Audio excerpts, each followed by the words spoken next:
Jurassic Park is host to a myriad of horrifying creatures, but not all of them get the spotlight.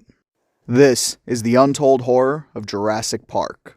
So apparently a lot of folks don't realize that Jurassic Park was a book before it was a film, and they also don't realize that the book is far more sci-fi horror than an adventure. So here's your warning now, this is gonna get a little gruesome. First, let's talk about the Dilophosaurus, who look much more akin to their real-life counterparts in the novel, though they still did possess venom, and it was still a Dilophosaurus responsible for killing Nedry. But the sequence is incredibly horrifying in the novels. After getting blinded by the Dilophosaurus venom, Nedry gets ripped open. And Crichton describes it in too gruesome of detail for me to say here. And man, speaking of gruesome, the compies are the stuff of nightmares. And while I can't exactly tell you what's going on in this picture, you can kind of assume. Compies are also responsible for killing John Hammond in the books. To be fair though, the book version of Hammond definitely deserved it. And then there's this. Probably one of the most terrifying yet one of the best scenes in the novel. As Tim, Alan, and Lex try to escape, the Tyrannosaur dives into the river after them. The only reason they get saved is because the juvenile T-Rex challenges the adult. But there's also the waterfall scene, in which Lex and Tim hide behind a waterfall from the Tyrannosaur, leading to a terrifying near-death experience. And my god, the raptors are probably the most unsettling part. In the novels, they are incredibly adaptable and quick-thinking, and they outsmart the protagonists at many points, including when they attacked and killed Henry Wu and chased Ellie to the roof of the hotel. And they have a much more reptilian appearance in the novels. With their large eyes and the forked tongue of snakes and lizards, you can see why.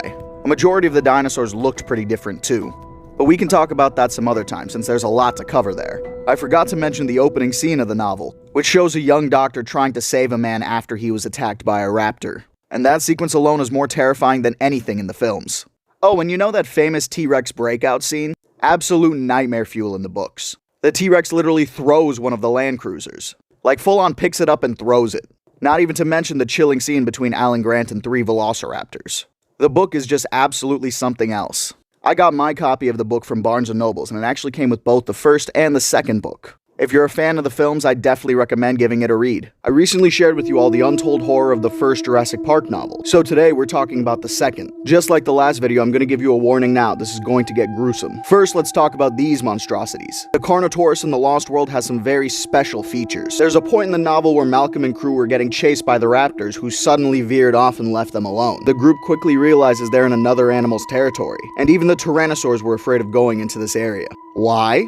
Because these dinosaurs could camouflage, even adapting their coloration to the fence directly behind them. In the novel, they blend in so well they're barely visible, leading to a truly chilling sequence. Speaking of a truly chilling sequence, the Tyrannosaurs in the second novel are different yet the same as the film. They had a similar color to Rexy from the first novel. Just like in the film, they were indeed a pair protecting their nest. In the film, aside from Malcolm's group, there's an enormous group of people called the Hunters. But in the novel, it's just Louis Dodgson and 2 of his companions. They go to Isla Sorna with the hope to steal eggs from the island's inhabitants. Spoiler alert, neither Dodgson nor his companions Howard King and George Basilton survived. Basilton was the first to die when they attempted to steal from the Rex nest, in a sequence that's honestly kind of tragic, where Basilton tries to use current paleontology to keep himself alive.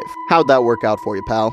King didn't have much better of a circumstance. After their blunder at the Rex nest, him and Dodgson are separated. As he tries to make his way back to the boat, he's murdered by raptors. And at one point, the raptors were seen holding his severed head in their jaws. And for some reason, another raptor stole his candy bar. But at least his life ended quickly. Dodgson, however, gets what he deserves. He's captured by one of the adult Tyrannosaurs, who breaks his legs and brings him back to the nest, where he gets eaten alive by the juveniles down below. Despite some of the differences, the novel and film have some similarities too, including the trailer scene. In the novel, before he died, Basilton stepped on and broke the leg of one of the juvenile Tyrannosaurs, which, just like in the film, prompted Harding to save the young animal's life, at the cost of angering his parents. But one of the best sequences in the novel is cut from the film. In the novel, there's 2 children, Kelly and Arby. At one point in the confusion, Arby gets stuck in a cage and the raptor gets the key wrapped around its jaw. Kelly and Arby chase down this raptor while they're on a motorcycle, with Kelly desperately trying to hit the raptor with a shot. The novels have so many intriguing and amazing things that we've never seen before, so I'll try to change that one video at a time.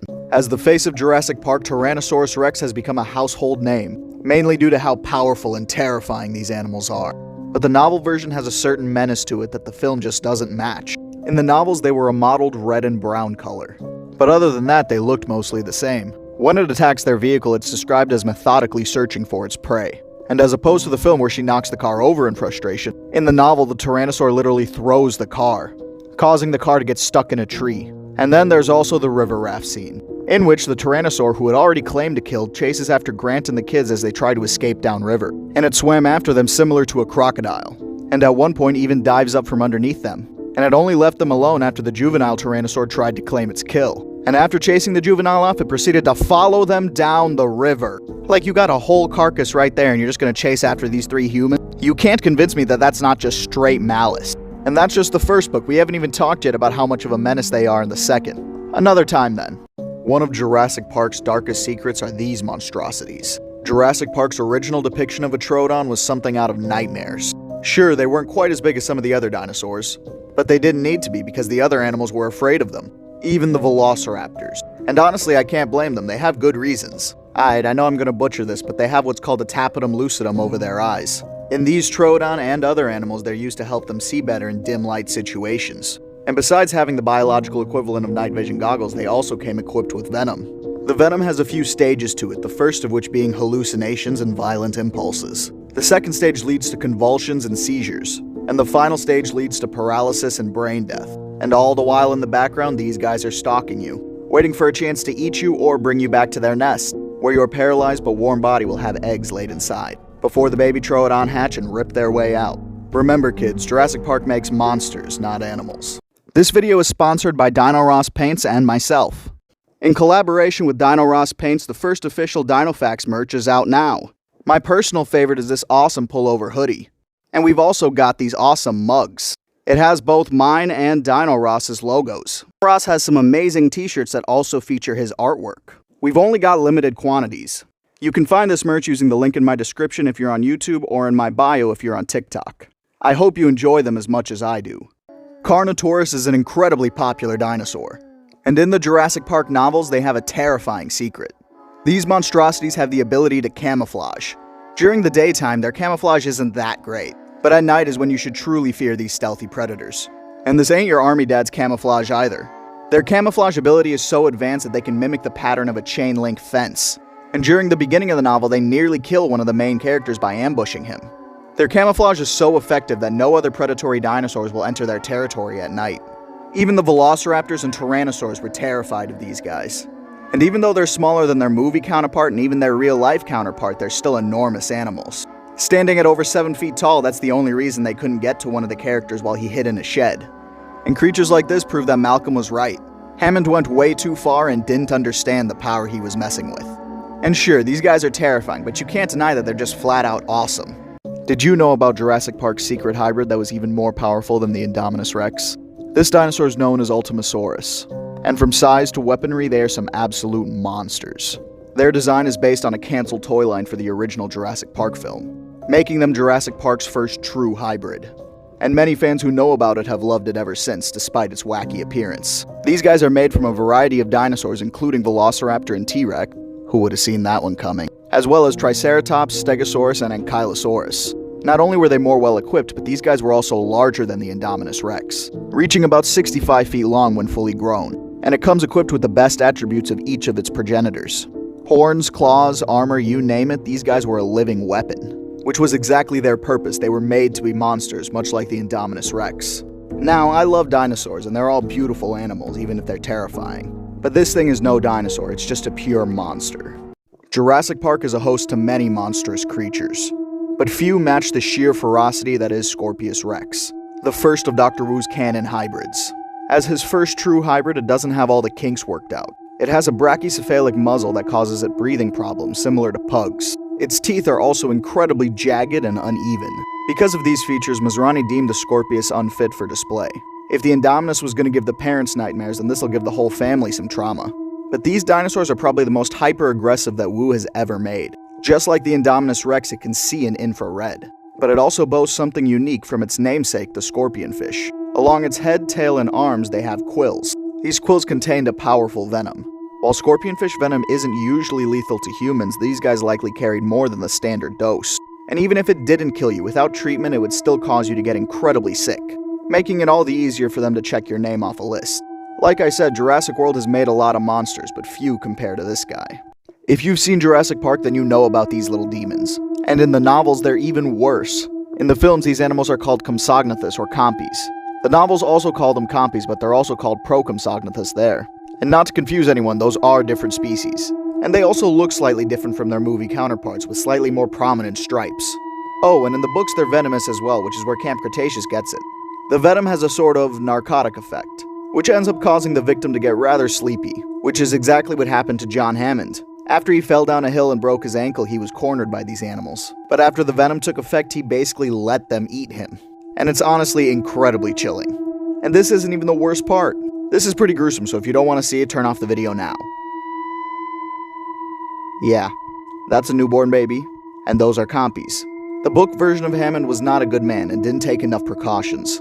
And some of the dinosaurs escaped the island, and they began wreaking havoc along the coasts. These guys are little monsters. Jurassic Park Spinosaurus is a terrifying and powerful monster. While they may be a far cry from the real deal, these guys were designed to be powerful monsters. In the Jurassic universe, they had been bred illegally in 1999, and shortly after, it was released into the wild of Isla Sorna. And once it was released, it became the dominant predator in the northeast of the island. It's been said that this Spinosaurus is extremely territorial, which is why it ignores the humans in favor of the T-Rex. This monster also displayed some minor levels of intelligence, and it tried to use that intelligence to catch bodies.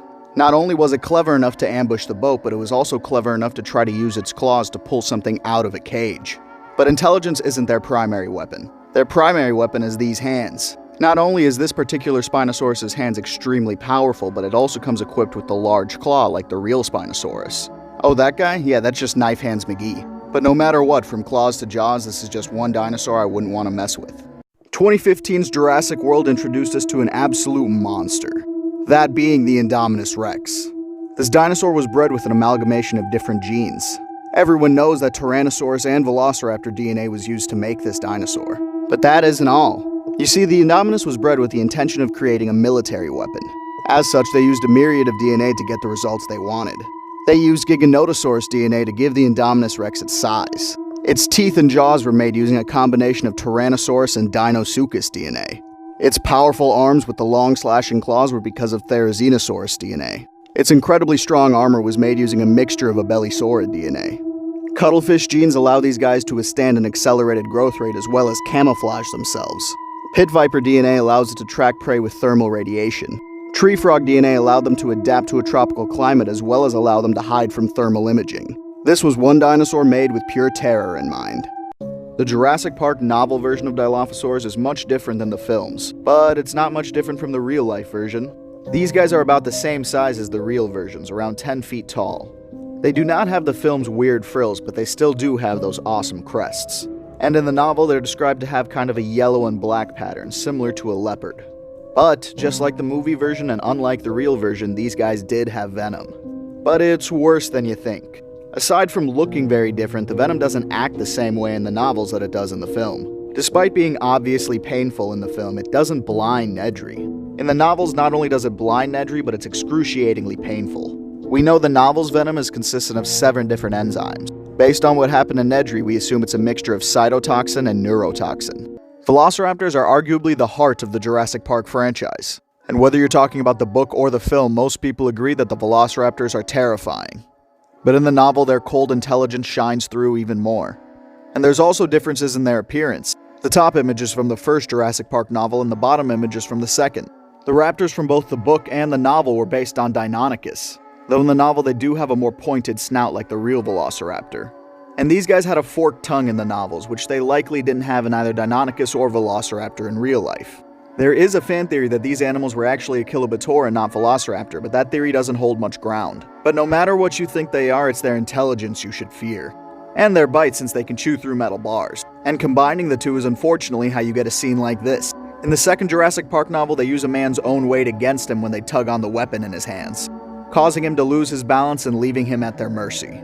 Not even to mention how they systematically swept through buildings in the first novel, which led to an incredibly tense scene between Alan Grant and 3 of the Velociraptors. Oh yeah, there's a bunch of raptors in the book, by the way. And it's only through Grant's intelligence and some luck that he manages to survive. Because unfortunately for the raptors, no one can refuse a good egg, even them. Oh, and that time that they toyed with Ellie at the fence, making her think she was the one distracting them when really they were the ones distracting her. I think Muldoon said it best. A creature of the future made from pieces of the past. This is the Indoraptor, the final hybrid Dr. Wu created. This guy was made with significantly more raptor DNA than its predecessor, but it also has abilities that both of its progenitors don't. Raptors in the Jurassic Park franchise already have a superb sense of smell and sight, but the Indoraptor takes that a step further. This is the only dinosaur in the franchise capable of using echolocation. And even if they didn't, they have superb night vision. And just like raptors, he has an incredible sense of smell. He also possesses the claws of both Velociraptor and Indominus Rex, including the Indominus's opposable thumbs and the raptor's sickle claw. Like the Indominus, this dinosaur will kill for sport. Unlike the Indominus, it was conditioned to kill for sport. Throughout its life, the Indoraptor was abused to enhance its killing instincts. And clearly abusing animals is a bad idea in the first place. But abusing an animal that's meant to be a military weapon just seems like a bad idea. In all honesty, any animal can be scary. But the mad science in Jurassic Park just really makes it that much more terrifying.